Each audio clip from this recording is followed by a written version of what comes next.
Hello and welcome to this week's edition of the Porter County Perspective, the show that highlights the people, places, and events that make Northwest Indiana unique. I'm your host, WDSO's News Director Olivia Calloway, and I'm here today with Nicole Harmon, the Director of Humane Indiana's Wildlife Rehabilitation and Education Center. Thank you for coming in today and welcome to the show.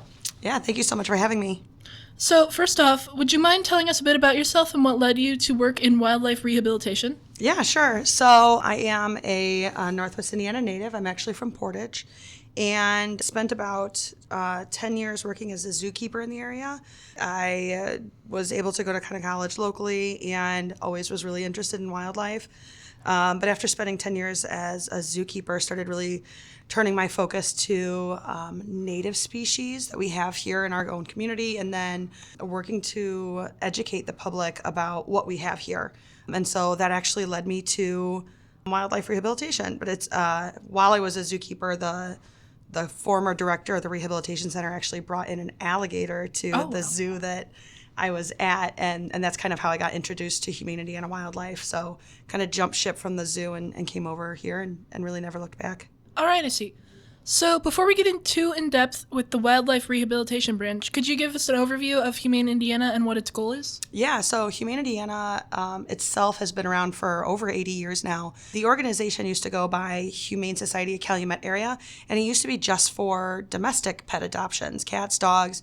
Historically, it did small mammals too.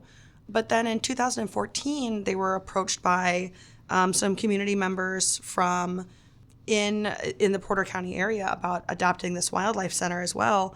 And the goal really of the whole organization became to provide quality care for animals, period. You know, domestics and wildlife, be able to get those domestic animals into what would be their forever home, right? And then providing these wild animals from within our community with a second chance of being able to go back to the wild itself, not have to be in captivity.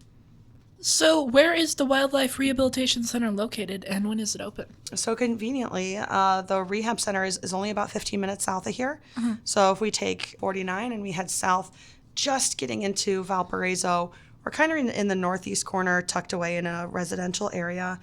And we're open every day. So, you know, we just had Halloween. Our staff was there Halloween. We've got Thanksgiving coming up. We'll be there on Thanksgiving and on Christmas too. Every day of the week we are open to take in wildlife from 8 a.m. to 4 p.m. And then our staff even monitors social media and our emails afterwards, because you never know when you're going to come across a wild animal, right? Mm-hmm. And so people are contacting us at 2 o'clock in the morning sometimes with animals that they find that are hurt and need help with. Mm-hmm. So what's the history behind the Wildlife Center? So the history with the Wildlife Center, and we've been around, we've been open to accepting animals for about 9.5, almost 10 years. It'll be 10 years next July. And it really got started back in the 1990s when there was kind of this public outcry. Mm-hmm. So there was a situation here in Chesterton, actually, with a distemper raccoon that was handled poorly prior to there being a wildlife rehab center. And the public was so upset about it. They said, you know, there really needs to be a place that can handle all this kind of stuff. There's so many wildlife here. And so a group of people kind of established a committee to start to fundraise for wildlife rehab. And that rehab then got bounced around to different places. For a while, it was up at Coffee Creek, and nobody really could decide where it should go, how it should be run. And so it just kind of floated in space for a while, right? Mm. And then eventually that group found Humane Society Calumet area at the time. And they said, hey, you know, this is something that could be something that you take up and you can extend past domestic animals. And so Humane Society took on that challenge. And so in 2014, they started the Wildlife Rehab Center down at our location in Valpo. At the time, we were only on 2 acres, and we had a building, and it had materials inside it, but it definitely needed to grow. And that first year, they took in 141 animals. Oh, wow. And that's commendable, right? Because there's no marketing. It's just word of mouth. I mean, 10 years ago, social media wasn't where it is today. Mm-hmm. And 151 animals, there are 141 animals, that's great. But now, fast forward 10 years, and we're taking in 3,000 animals annually. Oh, wow. And you know, really have expanded quite a lot. And really, I guess what that goes to show is how needed this facility actually was. I mean, we started with taking in primarily raccoons, and now we're seeing endangered species at our facility. We just released 6 trumpeter swans back to a location out in Gary where they came from. We just released a Virginia rail, which is a marsh bird that's endangered in our state. We've got so many really cool things that come through the rehab that's not just like your run-of-the-mill possums and squirrels and raccoons, things like that. So what's the mission of the center, and what do you see in your vision for the future? So the mission is really to give those animals a second chance. So we're situated in a really cool part of Indiana, right? We're densely populated here with people, sure, and it's a really industrial area, but we sit right here on this wonderful migratory highway for all of these bird species that come down. They travel along the Lake Michigan kind of border, and they wind up here at the bottom of the lake. And so we've got the national park, the state park, and all these wonderful environmental organizations that have kind of parceled together green spaces. So you see a lot of really cool things here. But because there is so many people and so much industry, there's a lot of conflict. And that leads to animals who become injured or animals who are displaced as orphans.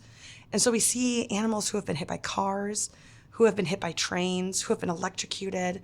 We get animals who just get into fights with other animals or are injured on migration, baby animals who are thrown out of nests during storms. I mean, I have seen just the craziest things. Like we took in a hawk one time that flew into a guy who was riding his bike on the Calumet Trail. Wow. Right? Like how do these random things happen? Pelicans that fly into the side of houses. Like just so many weird things. But then our goal is to work with the community to get these animals to our facility. Then we provide those animals with medical care. The babies we raise, sometimes for up to 6 months. And then the goal is to get those animals all back out into the wild. We're not a zoo. I don't want to keep these animals. I want to give them that second chance. And we release about 67% of those animals back to the wild to give them that second chance. So what I see for the future is that it's going to continue growing. I look at 3,000 animals now, and I'm sure that in the next 5 to 10 years, we're going to be like, oh my gosh, 3,000 animals is nothing, right? Mm-hmm. Now we're at 5, now we're at 10,000 animals. We're already the biggest rehab center in the state of Indiana, and we're just gonna keep getting more animals that we can help. One of the things that I really like and that I foresee at the rehab center is continuing to expand our ability to assist with high school age and college age students who want a career in animal husbandry, whether that's being a zookeeper, a veterinarian, a wildlife rehabilitator, and then working with universities and those students to focus on research. So we're already doing research on lead in animals in our community, right? And that has yielded a lot of really interesting information. But now we're working with a university out in Ohio with helping to build and formulate a auditory system to detect rabies in bats. Oh, wow. And then we also have signed on to work with University of Florida to determine the incidence of SARS-CoV-2 in native mammals. So this is some big things that we're starting to do. And so it's not only really cool for our facility to help with, but it gives our students an opportunity to delve into research as well, which could lead them to so many really amazing places in their careers. So can you tell us about what kind of animals you guys generally work with at the center and how you find them? So the animals come to us from our members in the community. I would say in the 8 years that I've been there, I've maybe only rescued 5 or 6 animals myself.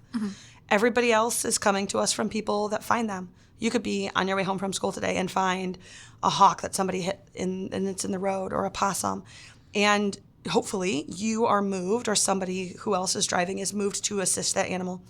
So usually that incident starts with a phone call. Oh my gosh, what do I do? Or looking on Facebook or Instagram. What do I do with this animal? And you stumble upon the rehab center, right? And we're going to encourage you and talk you through getting that animal safely contained and then brought to us at the rehab. And then we take it from there. We see over 150 different species a year. Wow. So some of them are really common, right? It's the rabbits that we see in our front yards, and over 5 squirrel species, and raccoons and possums, and the normal animals we see, fox, coyotes, all those kind of things.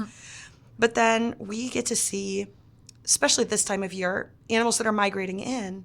We just saw a type of seabird. It's called a jager. In at the rehab center last month, and it's not even supposed to be here in Indiana right now. It's supposed to be in the Arctic, or it's supposed to be out in the ocean. It is not a typical animal to see in Northwest Indiana. Chances are it was migrating through, or maybe it got blown over this way from a hurricane, and it wound up injured in our area. So sometimes we see animals that that I can't identify, that I'm grabbing a field guide or I'm contacting somebody else and saying, hey, do you know what this thing is? And then like, what does it eat, right? So I'm having to do research on the job sometimes to track down what I have. I mean, we get to see really cool things like those trumpeter swans that I had mentioned before. That's an endangered species in our state, and one who didn't start reproducing in our state until 2017. And then here this year we have parents walking 6 babies down 8094 on their way to another pond, and that's not safe, right? So we go out and we rescue them. So our facility has never raised trumpeter swans before. In fact, no rehabilitation center in the state of Indiana has ever raised trumpeter swans before. So now, we get this really cool opportunity to do that. We're raising a sandhill crane, which is, a species who stands about 3.5 feet tall, and, will migrate from, Florida or, Central and South America to Canada and back and all over the country.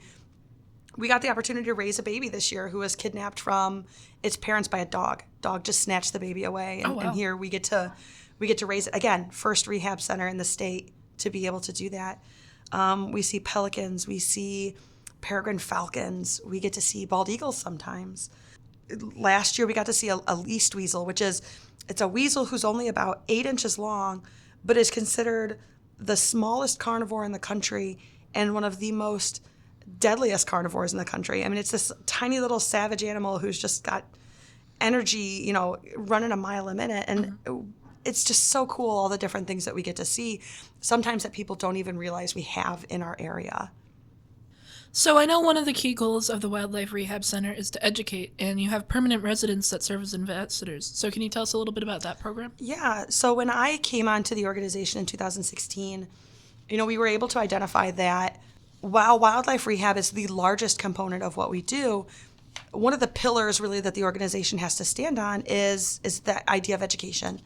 If you take a nest of baby bunnies out of your yard because you're worried that your dog might get a hold of them, but then I can give you pointers onto how to keep those baby bunnies safe, we can prevent those animals from coming into my care, right? Or maybe you just don't realize that songbirds like robins and blue jays, they all spend a time of their life where they're on the ground because they can't fly yet, and that's totally normal. So we can prevent people from kidnapping them and bringing them to the rehab center. There's so much about education that we are responsible for. So sometimes animals are not releasable back to the wild. And when that happens, if that animal has a good personality for it, maybe it's a younger animal, maybe it's an animal who is just a calmer individual, we can start working with them and training them almost in the same way you train domestic pets to make it so that animal is comfortable in different settings. And some of those settings being around people. So like this morning, just prior to coming over here, we had Memorial Elementary from Valparaiso at the rehab center, learning about what we do, getting to meet some of our education ambassadors, making them and their teachers and their parents aware that we are a resource in the community for wildlife. And hey, I can teach you about the 8 species of owls that we have here. And you get to see 5 of those 8 species while you're here at the rehab center and see that, yeah, our biggest species of owls is 2 feet tall, but the smallest species of owl we have is smaller than my cell phone, right? And people have no idea. And so that's the importance of our rehab center, is to not only connect people through education programs with our wildlife, but to then maybe prevent animals from coming into our care in the future. We do about 300 education programs in the year to help kind of complete that mission. So who are some of the ambassador animals, and what are their stories about how they came to the center? So the animals that come into the rehab center, the patients, we don't get to spend a lot of time with, right? So we want them to be kind of shy of people, but these education ambassadors are animals that we get to spend time with and interact with and really get to know their personalities, and they get to know ours in turn. So we have 2 fox at the rehab center who were both, one of them was supposed to be somebody's pet. It was actually supposed to be a service animal. Can you imagine a fox as a service animal? Yeah, I don't know how that would work. It didn't, which is why we have him.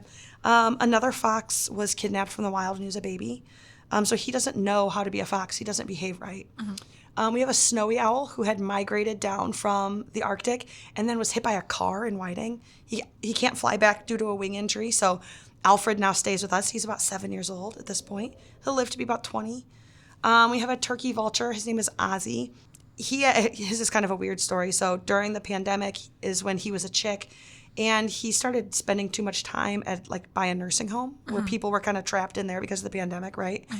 And so he started interacting with them through a window, and they started interacting with him through the window, and he became too friendly with people. And so now he just doesn't behave like a turkey vulture. He wants to hang out with people. He wants to interact with you. And so he will stay with us. He's 2, and he'll live to be 40. Oh, wow. We have, we have a red-tailed hawk who had West Nile. She can't fly.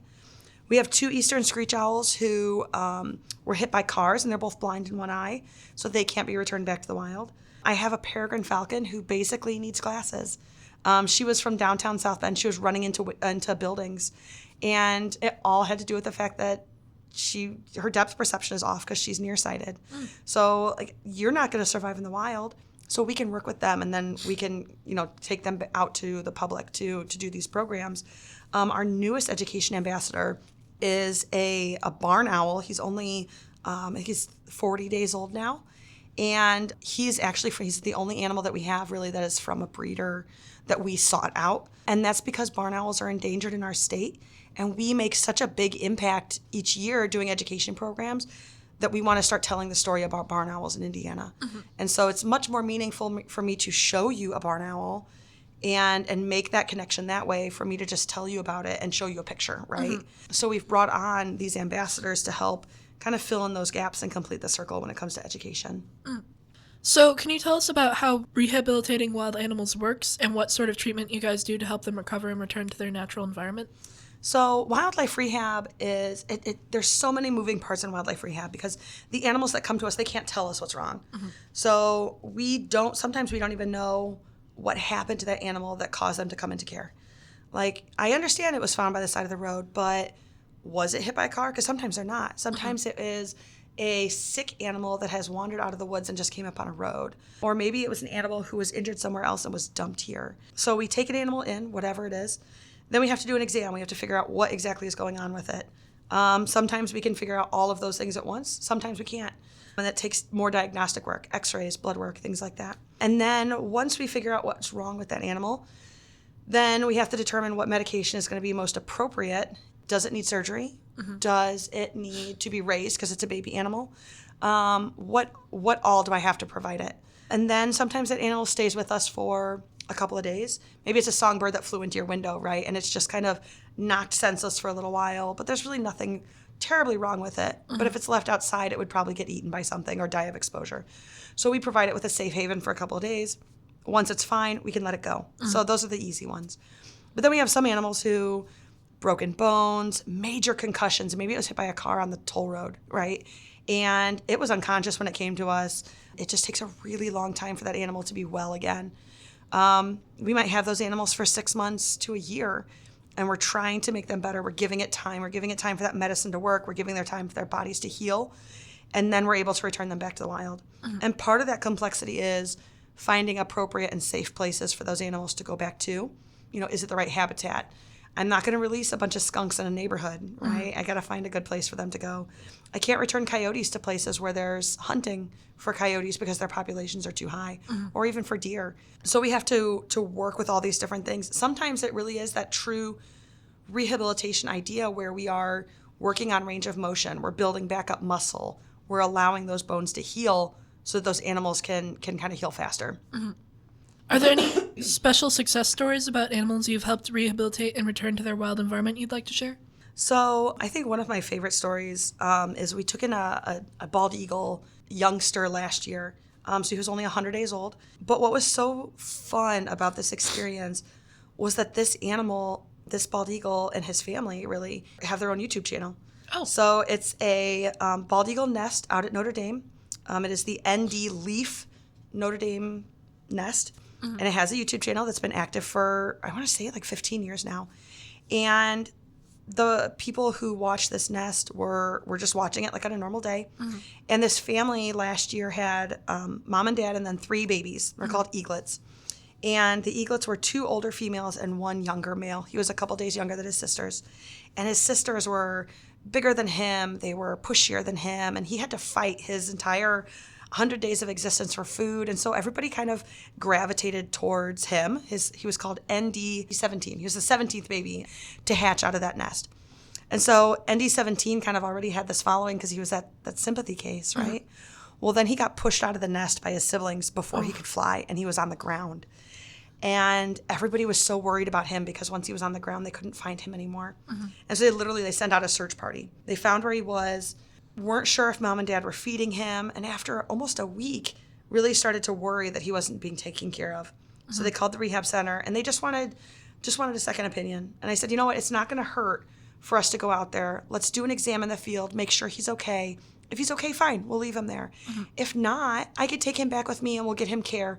We'll get him back in the sky and we'll release him right back to his family because mom and dad, they teach them how to hunt. They teach them how to be an eagle. We need to let them finish that process. So we go out there, we catch him, which meant that we had to go through the woods. We're kind of like going through bushes and things. We ended up in the creek chasing him to try to get a hold of him. I'm soaking wet. He's soaking wet. Finally get hold of him.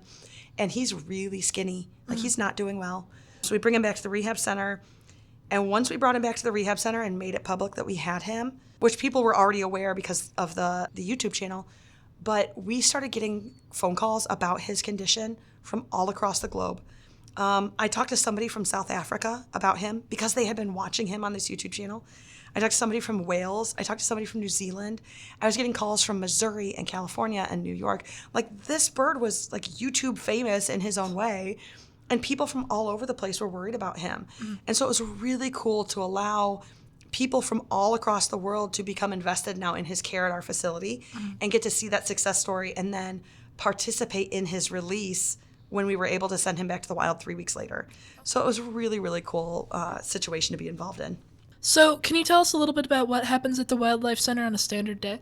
So on a standard day, it is caring for the animals who are already in our care, right? If it's babies, we're giving them species-specific formula. We're giving them new enclosures that are clean to be in, right? Nobody wants to sit in a messy cage. So every day, everybody gets cleaned. Everybody gets fresh food, fresh water. Every day, some of those animals are exercised because they need that passive range of motion work. Our education ambassadors are trained multiple times a day. And while all of that is going on, and we're taking care of the animals who are in-house, sometimes it's maybe, I think right now we have about 80 animals. Sometimes that's 800 animals. So while we're working on all that, we have new patients who are coming in. So we're working with people to help them rescue, help them transport, and then bring in those new injuries or new orphans, get those guys set up for the day.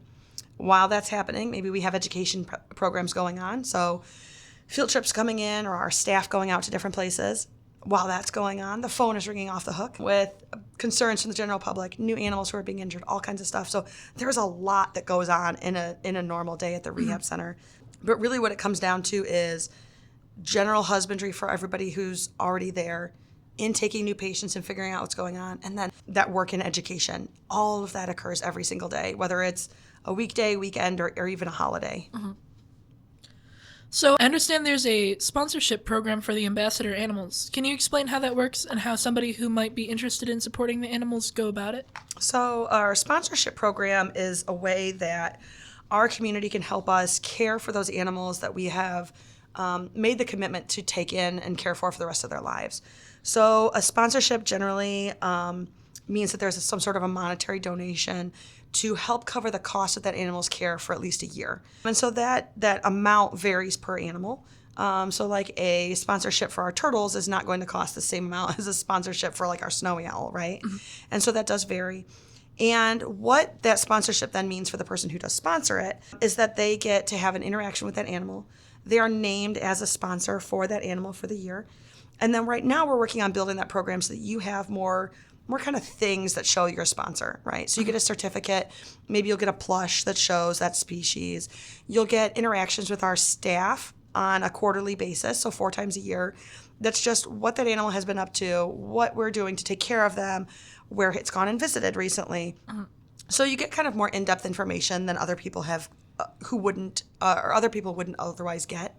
And then you get to visit with that animal at least twice a year with like a certain number of people. So I think we decided on 6 people from your family, or we could work on that too, right? If you've got a larger family. to be able to come in and meet and interact with that animal, to get some one-on-one time with it as well. So like we have somebody who's been sponsoring our Red Fox Bandicoot for the last 6 years. And she loves sponsoring him. She comes and visits him. She sends him gifts every once in a while. Like she'll send him toys and treats and things like that.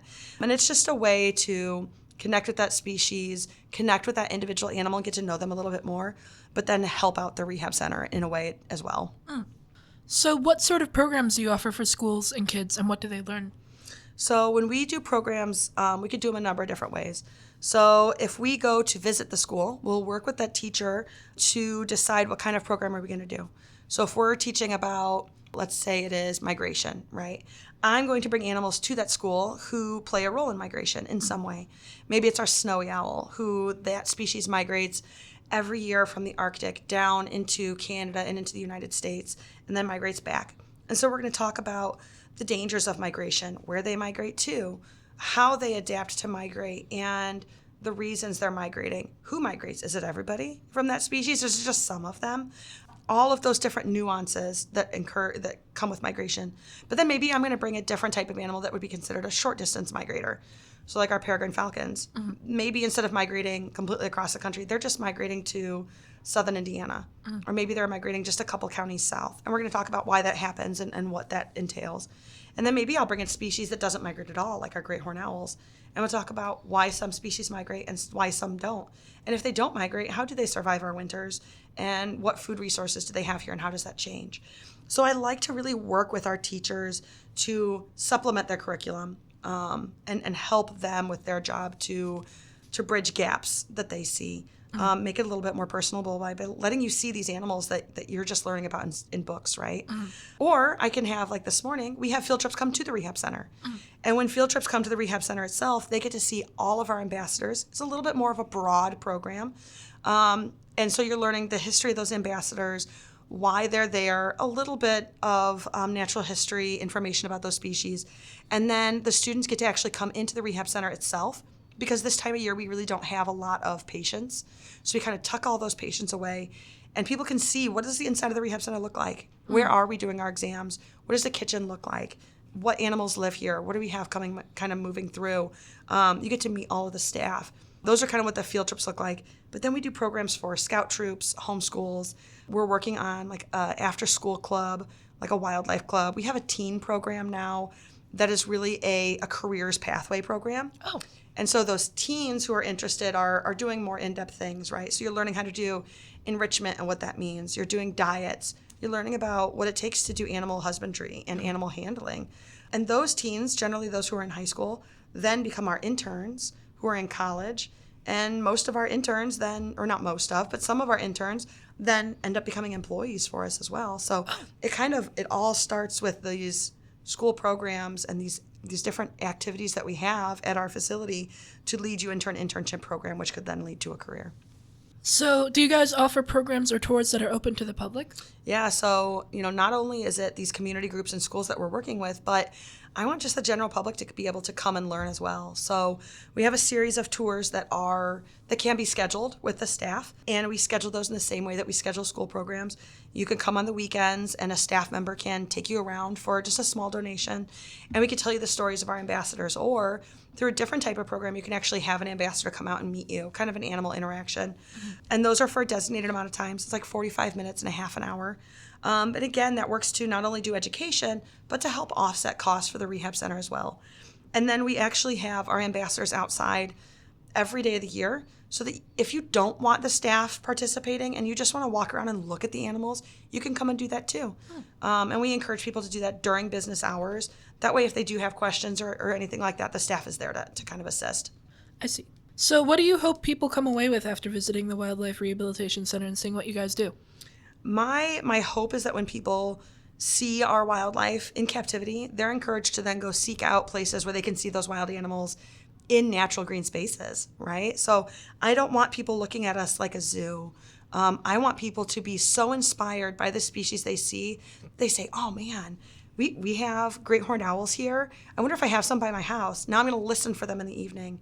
Or, I'm going to see if I can find any in the wild or nesting in our area, or I'm going to go into the national park and I'm going to learn more about that green space and start going on hikes, and encouraging people to see our native wildlife in those natural places and maybe even be involved in other, environmental organizations, right? I can teach you about great horned owls, but then maybe you go out with the Dunes Calumet Audubon Society group and you participate in a birding experience with them to do an owl prowl, so we're connecting all of these different groups and all of these different green spaces, and then you're spending more time outside, right? So, and supporting our native species, participating in activities that are supportive of our native wildlife, like planting a prairie or not littering or not using poisons in and around your home that could impact native wildlife. So it's all about supporting our wildlife and our local green spaces. But then also, I have people visit us just to learn about the education components who didn't realize that we do native wildlife rehabilitation. So now that you visited us for a program, now if I find an injured animal or an orphaned animal, I can bring them to this place as well, and they'll care for it and give it a second chance. So it really, they work hand in hand, the rehab and the education. So do you have any upcoming events that you're really excited about? Yeah, so in just a couple of days, we actually have our Festival of Owls. So Festival of Owls is our largest fundraiser. It started in 2016, where it was just a couple of small booths at the Rehab Center, and I think we had maybe 15 people come our first year. Now it's an event that sees 500-600 people come, and we have moved it from our facility to being at the Porter County Expo Center for the past 7 years, to then now being at the Munster Performing Arts building out in Munster off of Route 6. Oh. And what we do is it's an all-day event. It's from 9 a.m. to 4 p.m. We have a vendor marketplace that has local nonprofits. We have Girl Scout troops who will be there, so community groups, and then we have local artisans or small businesses that come, and those are our vendors. And so people can come and they can shop for things. We've got a kids area where kids can dissect owl pellets and make owl masks and do T-shirts. And we've got the Northwest Indiana Storytellers Guild going to be there. So that's a component. But then kind of the meat and potatoes of it is our presentations. So we have the Audubon Society, we have our own staff, and we have the Indiana Dunes State Park doing presentations all throughout the day, specifically about owls. So the Indiana Audubon is doing a talk about the different vocalizations of our owl species, and they're actually even doing an owl calling contest where they're going to teach you how to do owl calls, and then we're going to have people come up and for prizes do your best owl call, right? I won't be participating because mine is horrifically embarrassing, right? But we hope that people participate, and it's something that's fun and you're learning something from it. And then our presentations will feature our live owl ambassadors.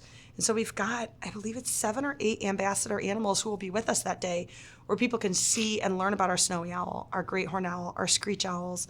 People who have reserved a VIP ticket will get to meet that baby barn owl. So it gives people that opportunity to see a species that maybe they feel very passionate about. People love owls. They don't generally get to see them. This gives those community members the opportunity to see them and learn about them. And it does. It ends up working as our largest fundraiser to help offset costs for us operating as a nonprofit. Because if you bring me an animal, say you bring me 20 possums because you just happen to keep finding possums on your way to school that have been injured, right? And you just bring them to the rehab center, it's at no cost to you. There's no fee to drop off animals at the rehab. So we have to get creative in coming up with other ways to offset costs for our center. And this is one of the ways that we do that. I see. So are there volunteer opportunities or other ways for interested listeners to contribute to Humane Indiana's goals? Yeah, so, we'll do fundraising drives sometimes, and maybe that's for financial, like a monetary donation drive. We'll do that. But then I love doing other, fundraising drives that are, recently we said, hey, we've got, we have a groundhog at the rehab center. We've got a bunch of squirrels. We've got a baby beaver. I don't need monetary donations. I need vegetables. And so people went out and they were bringing us vegetables. I have 2 refrigerators full of fruits and veggies right now that were all donated. So that's a fun thing to do, right? You've got a bag of carrots in your refrigerator along with some broccoli that is on the verge of going bad, and you're not going to eat it, but you don't want to throw it away, bring it to the rehab, right? That we'll give it to our animals as long as it's not moldy. We'll do drives for materials like towels or paper towels and toilet paper and Dawn dish soap, which we sometimes use for washing oiled birds, or sponges, or just baby food, random things like that. So those are fundraising drives that we'll do. We have an Amazon wish list that people can go off of and buy us things that are maybe more specialized, like formulas and things like that.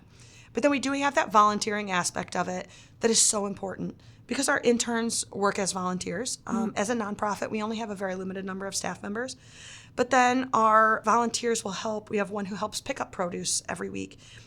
We have people who will help come out and build things. We have folks who come out and help us with our landscaping and mowing the property and helping us to build enclosures, helping us to clean the rehab center. We have some people who come out that help with dishes and laundry. They don't really want to handle the animals. They're not interested in that capacity, but they want to be around it, right? They want to be in that atmosphere, so they'll make diets for us. We have so many different volunteers that'll even help with events, like our Festival of Owls. They'll come out and they'll run registration booth, or they'll help us in the kids area. We have a lot of volunteers that'll help us with a lot of different things, because there's so much that goes on at the center, and our staff can't feasibly do all of it themselves, right? So if somebody finds a wild animal who appears to be in danger and in need of rehabilitation, what steps do you suggest they take? So one of the most important things to do is to identify, does that animal actually need help? And so sometimes it's a phone call. You call the rehab center and you describe what you see going on. Or maybe you message us on our Facebook page and you send us pictures and videos. And once we've determined, yes, that animal needs help, and maybe it's something that's very obvious, right? An animal who's in the road and injured needs help. Once we've determined that it needs help, we want to be able to contain it safely. And that's sometimes the hardest part. Maybe you have materials on you that you feel would be best for containing that animal, right?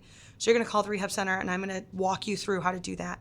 How do we get that possum contained? How do we get a hawk or an owl contained and safely transported to us for then us to take it over? Because we have limited resources, my staff can't do rescues. We also take in animals from over 27 counties now. So I'm getting calls all the way down from Indianapolis. I can't go and rescue that animal.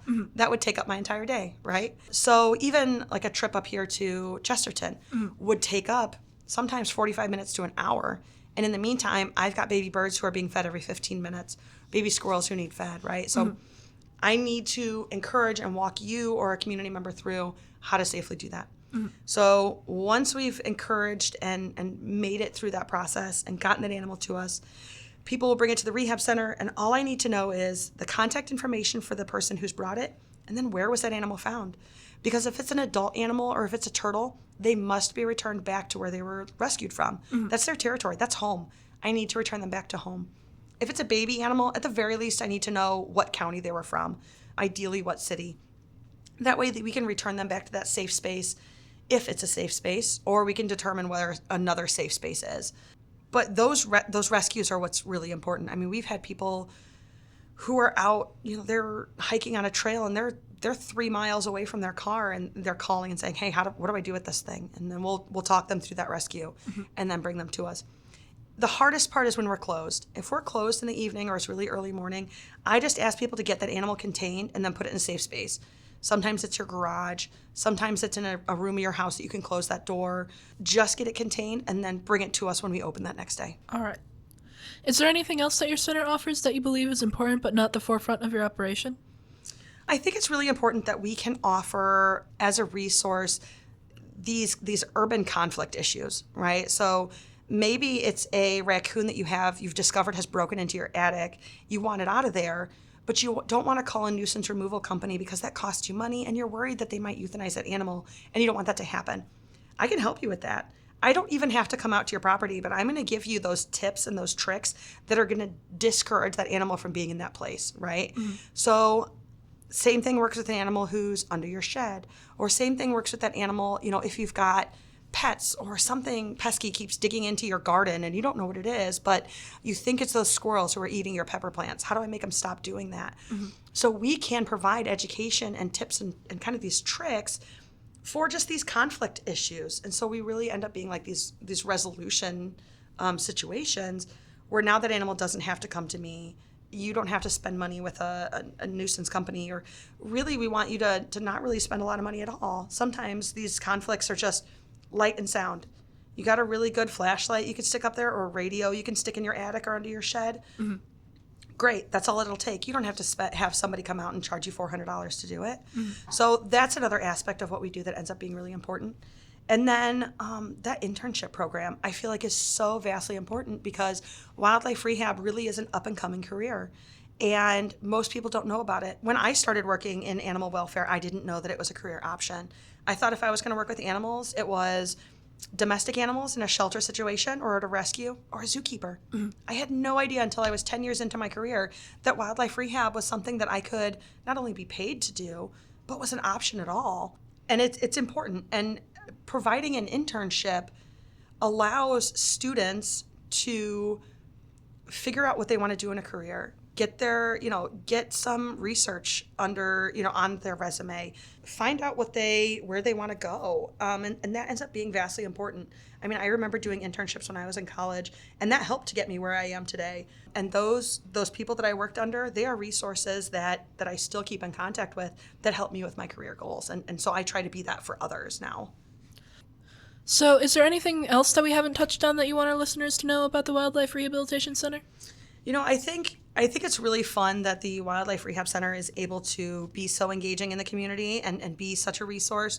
I don't think a lot of people know that it can be as easy as following our Facebook page or our Instagram account to learn more about our native wildlife and be involved, right? So you don't have to be a volunteer. You don't have to come to our education programs. You can assist by just being on social media and following along. And you're learning some really cool things on there because while I'm talking about that sandhill crane that we were raising, I'm providing information about that species as well.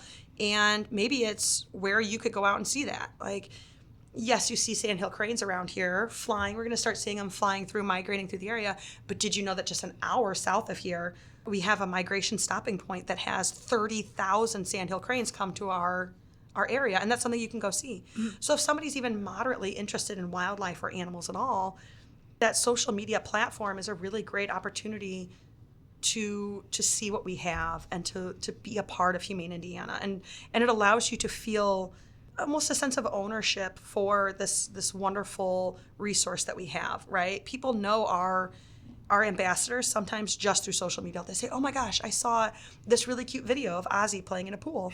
And, I feel like I know him, right? Mm. There is so much that Rehab Center is able to do and provide. And it's sometimes just a situation of following along, visiting, coming to one of our programs, not even bringing us an animal, but knowing that we are there in case that ever does happen. Because you never know when it's going to happen, right? Like, you don't plan for these things, but we're there whenever somebody does need us. All right, well, I think that's going to be all for this week's edition of the Porter County Perspective. Again, we've been with Humane Indiana's Nicole Harmon. Thank you again for your time and being with us today. This is WDSO's Olivia Calloway signing off.